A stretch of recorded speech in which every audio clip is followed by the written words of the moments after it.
underwriting, that would put our deferred developer fee at 50%.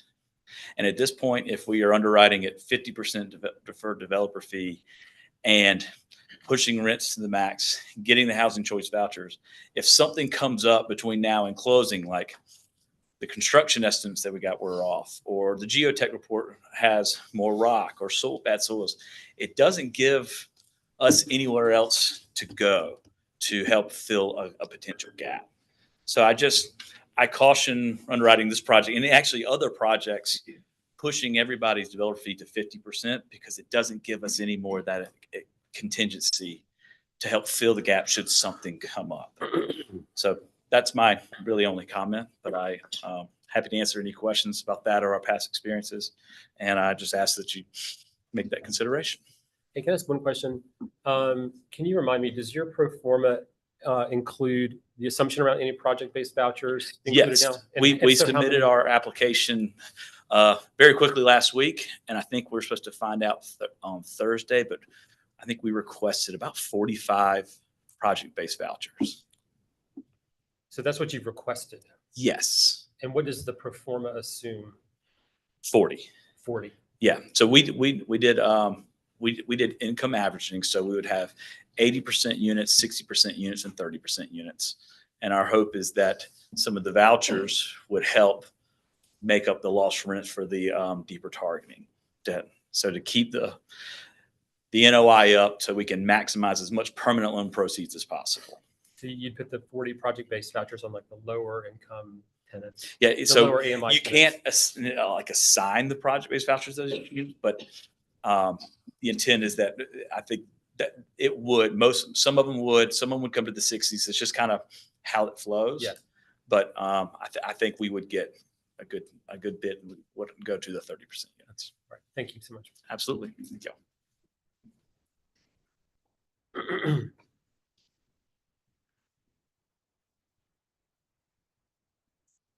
All right. Anyone else?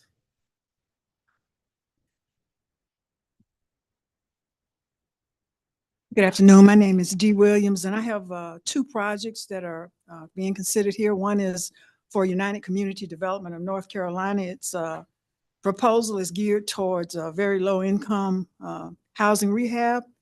And our target area are usually in the Black community. Our home ownership rate here in Asheville City, I think it's about 37.8%, which is lower than the national average. And one of the things that we found in just looking at the data and also talking to folks in the community is that the housing that we have right now, the housing stock is probably the most affordable housing. And one of our goals is to help folks age in place. Most of the homes that are owned by folks of color in Asheville City are in several neighborhoods, but one of the things that we consistently find is that those homes are in pretty bad shape. And a lot of those neighbors, particularly those who were around during urban renewal, are very much afraid to let folks into their homes. So that is one of the things that we've acquired quite a bit of expertise. That program is located in the Southside community, which is the largest target group where African Americans live. Also, the other one is Eagles Wings Community Development Corporation, which was put together with assistance by Dogwood Health Trust and incorporated to teach financial literacy as well as business development that is performance-based, et cetera, because the two, and also the financial literacy program, I might add, is under consideration for funding by Z. Smith Reynolds because it is culturally appropriate. It's called Getting Your House in Order from the Portland Housing Center there. And I just want to say that this is the first leg of where we're going. This is not this financial literacy program. One of the things that we worked together with the city, county, First Citizens Bank, the National List Corporation took a look at our performance as well, and we do have them, is that ultimately the goal is to first start building modular housing that is custom built. And we've put together a team with the assistance of the city of Asheville. So please look for other things. This is just the beginning. Thank you. Thank you, Dee. All right, anyone else? All right.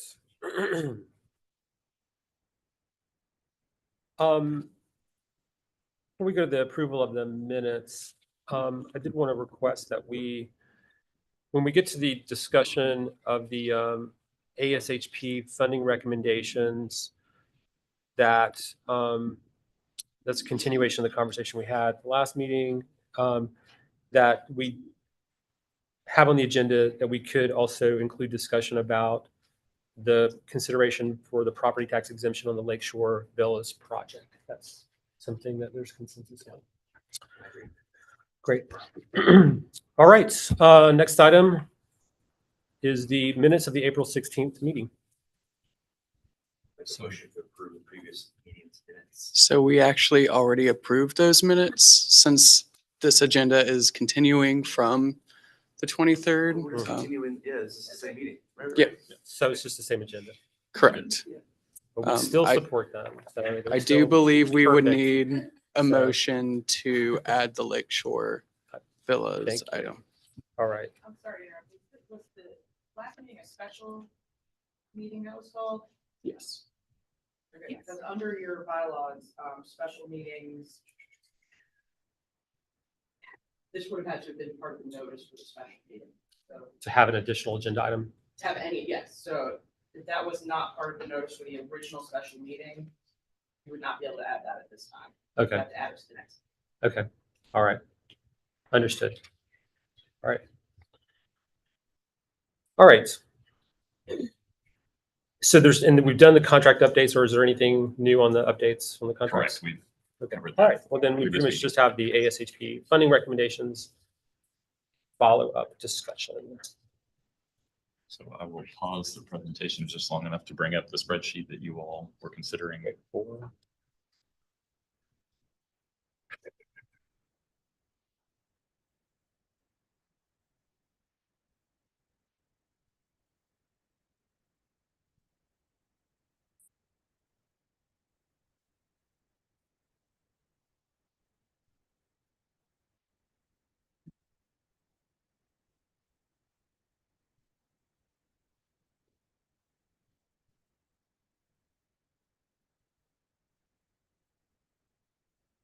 All right.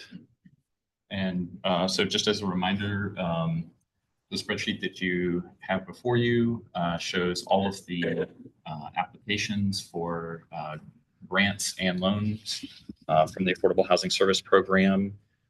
Going into the discussion from the previous meeting, there was an estimated $3,577,940 available from previous funding years that could be reallocated.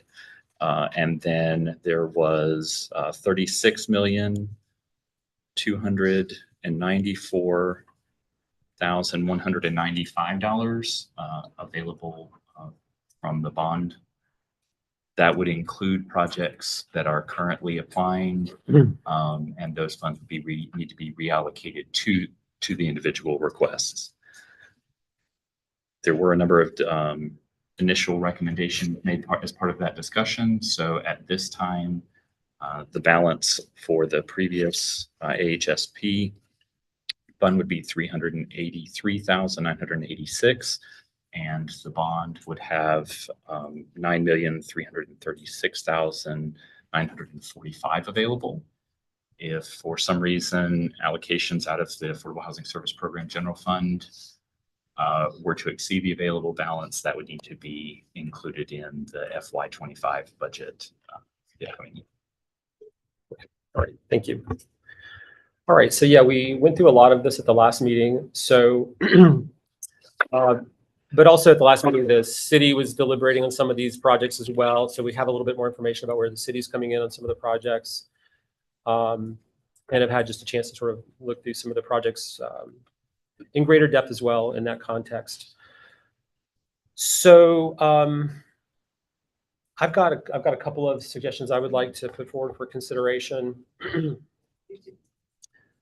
And some of these might be new, some of these might be adjustments. So on one, I would like to make I guess I'll go and make a motion that on the Pine Lane project, the recommended funding that would go to the county commission be in the amount of $6,123,213. I'm sorry, that's a mistake. Let me restate that. $6,517,699. So again, $6,517,699. Okay, The Pine Lane.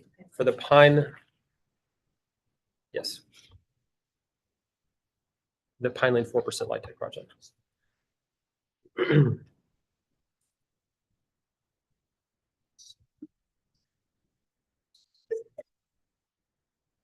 All right, next on the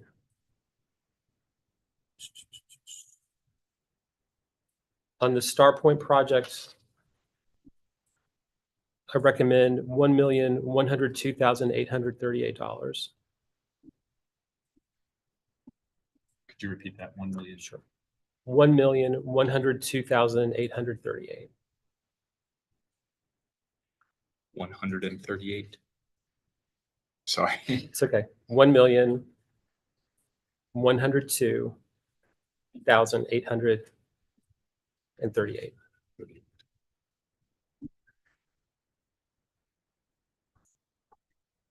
Sorry, did you guys type in the last placeholder amount? The Yes. 6.5?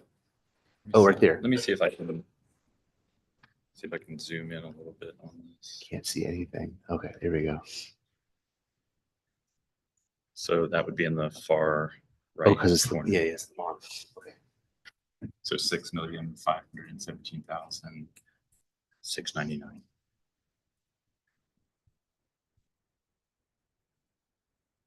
All right, are there any other recommended adjustments? Yes, I would like to move Coder Emma to the full 252. I just want to thank them for the additional information as well. Really appreciate it. Okay, and I'll include that in the motion I made. Yeah.